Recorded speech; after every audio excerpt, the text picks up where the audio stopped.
everybody, and thank you for watching. My name is Bart Charles Begley, or BC Begley for short. Today is Tuesday, February the 21st of 2023.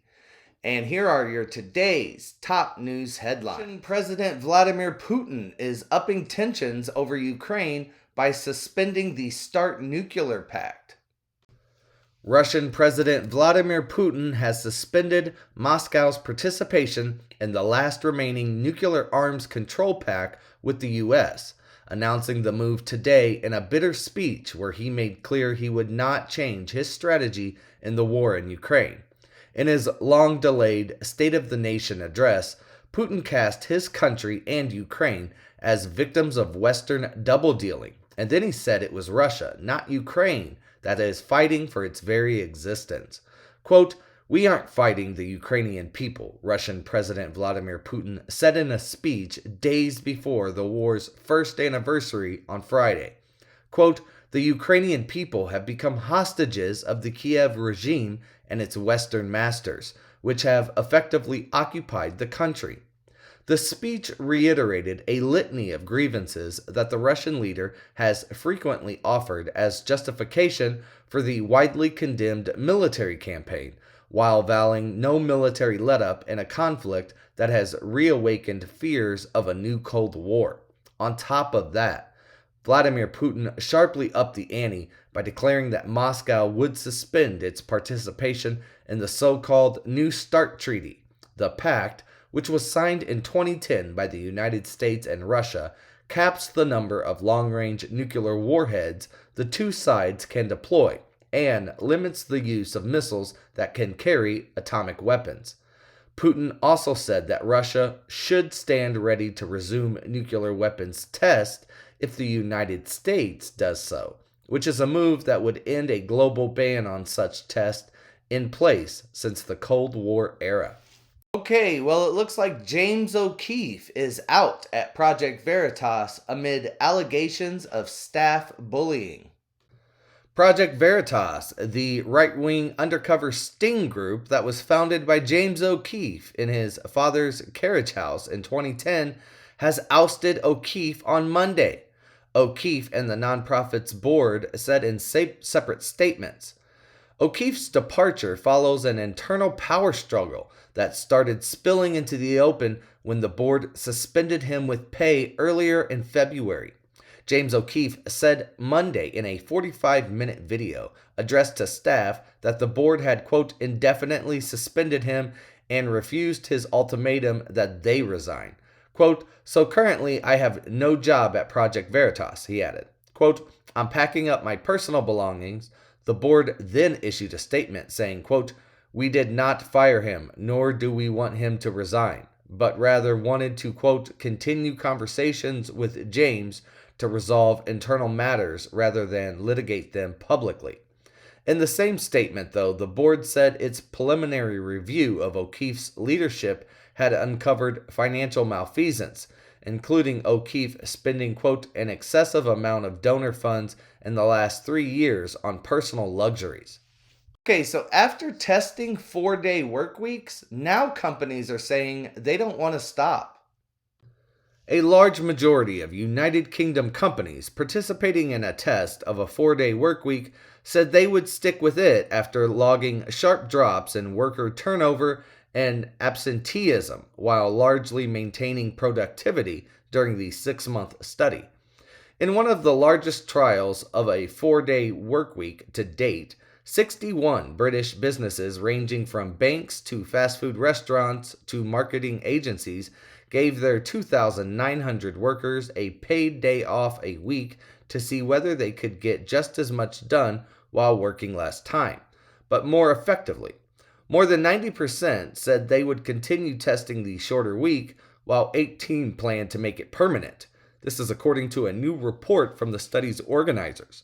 The idea of working less than the conventional 40 hours over 5 days a week has been discussed for decades. The concept has gained new momentum recently as employers and employees seek new and better ways to work. The COVID-19 era ushered in broader acceptance of remote and hybrid work arrangements. Now, some employers, as well as policymakers, are exploring whether a shorter work week can improve employee well-being and loyalty. According to a new study, power grid attacks are surging and are likely to continue. Physical attacks on the U.S. power grid rose 71% last year compared with 2021 and will likely increase this year. This is according to a confidential industry analyst viewed by the Wall Street Journal. A division of the grid oversight body known as the North American Electric Reliability Corporation found that ballistic damage, intrusion, and vandalism largely drove the increase. The analysts also determined that physical security incidents involving power outages have increased 20% since 2020, attributed to people frustrated by the onset of the pandemic, social tensions, and economic challenges. The NERC division, known as the Electricity Information Sharing and Analysis Center, or EISAC, recorded the sharp increase in incidents in 2020, driven in part by a series of clustered attacks on infrastructure in the Southeast, Midwest, and Pacific Northwest. One of the most significant incidents occurred in early December when attackers targeted several substations in North Carolina with gunfire, leaving roughly 45,000 people without power. The EISAC study of grid attacks, which other United States government agencies have said are on the rise, is more robust than publicly available data sets. The division's data includes some non-public reports that utilities and grid authorities file with federal agencies or NERC, as well as voluntary disclosures made confidentially. The division tracked a significant increase in mandatory reports that happened last year. The division wrote that it is reasonably likely that the uptick in such attacks will continue this year based on the number and the nature of recent attacks, some of which appear to have been carried out by members of extremist groups aiming to destabilize the grid. Researchers say there may be a hidden planet at the edge of our solar system where it could be 5 times the size of Earth. A huge planet that has never been seen by astronomers could be lurking almost invisibly at the dark edges of our solar system. This is what some scientists believe. By 1846, astronomers had pinpointed all the 8 main planets and have since found several other, quote, dwarf planets, which include Pluto. But the search goes on for a mysterious 9th planet, or Planet 9, or Planet X, or Nibiru, whatever you want to call it, which is thought to sit far beyond Neptune in our solar system. This is said by space expert Sarah Webb. She said that there is a lot of evidence for the planet that is thought to be up to 20 times farther out from the sun than Neptune, but it may be impossible to see with current technology. Now, the giant hidden planet is thought to be 10 times larger than Earth and on an orbit that takes 10,000 or 20,000 years to go around the sun. Writing in the conversation, Webb of Swinburne University in Australia said, quote, "There's a good reason astronomers spend many hundreds of hours trying to locate a 9th planet, aka Planet 9 or Planet X. And that's because the solar system as we know it doesn't really make sense without it. Quote, it's through our understanding of gravitational pull that we get our biggest clue for a possible Planet 9, Webb said. President Biden's Secretary of Transportation, Pete Buttigieg, points finger at the rail industry after the Ohio train derailment, while GOP officials cite Biden administration policies. Weeks after a massive train derailment in Ohio resulted in a fiery wreck and the release of hazardous chemicals, fingers are being pointed to and from the Department of Transportation. At issue is whether work and safety standards are up to snuff and whether cost-cutting measures could be blamed for the derailment that happened in East Palestine, Ohio, and others that have also taken place this year. Quote, profit and expediency must never outweigh the safety of the American people, the Transportation Secretary Pete Buttigieg said in a statement that was issued on Tuesday morning. Quote, We at US DOT are doing everything in our power to improve all rail safety, and we insist that the rail industry do the same while inviting, Congress to work with us to raise the bar, he said. Buttigieg's statement accompanied an announcement from the DOT calling for a, quote, three-pronged push to hold the freight rail industry accountable and improve safety. This includes adopting the use of safer tank cars, new inspection technologies, protection for workers who report unsafe conditions, and congressional action to impose stiffer penalties for those violations. Speaker of the House Kevin McCarthy gave Tucker Carlson access to the January 6 riot surveillance tapes. House Speaker Kevin McCarthy has granted Fox News host Tucker Carlson access to tens of thousands of House hours of closed-circuit camera footage from the January 6, 2021 riot at the Capitol building, leading to an outcry from some Democratic lawmakers. The 44,000 hours of footage, most of which Carlson claims has never been seen by the public before, has been under review by the Fox News host's producers, quote, for about a week. And Carlson said Monday that he plans to air some of the footage starting next week.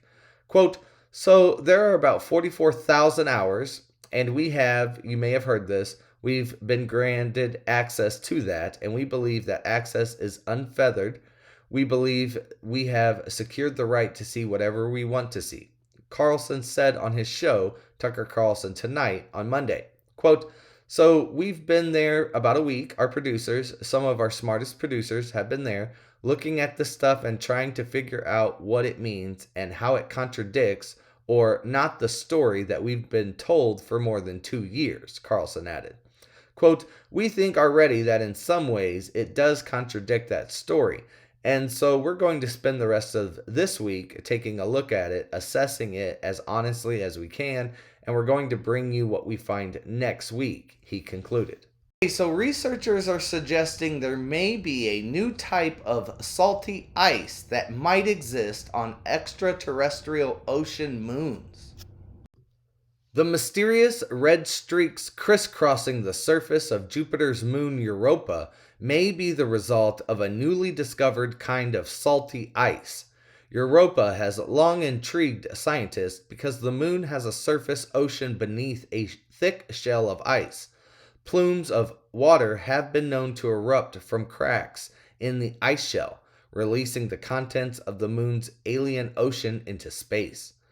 Ocean worlds like Europa are the best bet for finding evidence of life outside of Earth, according to scientists. The chemical signature of Europa's surface, red streaks, thought to be a frozen mix of water and salts, seemed unusual because it didn't match any known substance on Earth. Scientists determined in 2019 that the yellow portions of Europa's surface are caused by the presence of sodium chloride, better known as table salt. To unlock more insight into Europa, which will be visited by the European Space Agency's JUICE, short for Jupiter Ice Moons Explorer mission, and NASA's Europa Clipper mission, within the next couple of years, scientists worked to recreate the moon's conditions in a lab. The research team found that combining water, table salt, cold temperatures, and high pressure resulted in a new type of solid crystal, and this substance could exist on Europa's surface and at the bottom of its hidden ocean.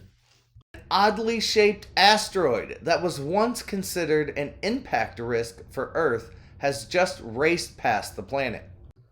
NASA managed to image an asteroid larger than the Empire State Building and with similar proportions as it hurled past Earth at the beginning of February this year. The asteroid, named 2011 AG5, passed safely past our planet at a distance of around 1.1 million miles away. That's about 5 times the distance between Earth and the Moon. But while it posed no danger of impacting our planet, the asteroid could actually still have a big scientific impact. The close approach allowed scientists at NASA's Jet Propulsion Laboratory in Southern California to track the space rock and make invaluable observations to help determine its size, rotation, surface details, and most notably its shape. This opportunity, the first allowing astronomers to take a close look at 2011 AG5 since its discovery back in 2011, revealed that the asteroid is about 1,600 feet long and about 500 feet wide. At just over 3 times as long as it is wide, the asteroid has surprisingly similar proportions to the Empire State Building, one of New York City's skyline's most striking sights. Quote, of the 1,040 near-Earth objects observed by planetary radar to date, this is one of the most elongated we've seen, principal scientist at JPL Lance Benner, who led the observations, said in a statement that was released. Crypto analysts are now scrambling to explain Bitcoin's pause near the $25,000 mark. Bitcoin's upswing has come to a screeching halt at a price level that proved to be a tough nut to crack last year. The leading cryptocurrency picked up a strong bid at the start of the year and has gained nearly 50% since then, outperforming major traditional risk assets. However, the bullish momentum has stalled since February the 16th, with the cryptocurrency failing multiple times to secure a foothold above the $25,000 mark. The said level offered stiff resistance in August of last year, following which the cryptocurrency revisited lows around 18,000. According to Laurent Kiss, a crypto trading advisor at CEC Capital, a breakout above $25,000 hinges on the performance of technology companies. Quote, tech firms performed horrendously last year, and it's all down to how well they recover in the first quarter. That's why Bitcoin is not pushing further, Kissis told CoinDesk. Technology stocks will announce the first quarter earnings after March. Bitcoin tends to move in sync with Wall Street's tech-heavy NASDAQ index. Recently, the 90-day correlation coefficient between the two strengthened to 0.75. NASDAQ fell by 2.4% last week, pausing a 4-week winning streak that offered positive cues to high-risk assets like Bitcoin.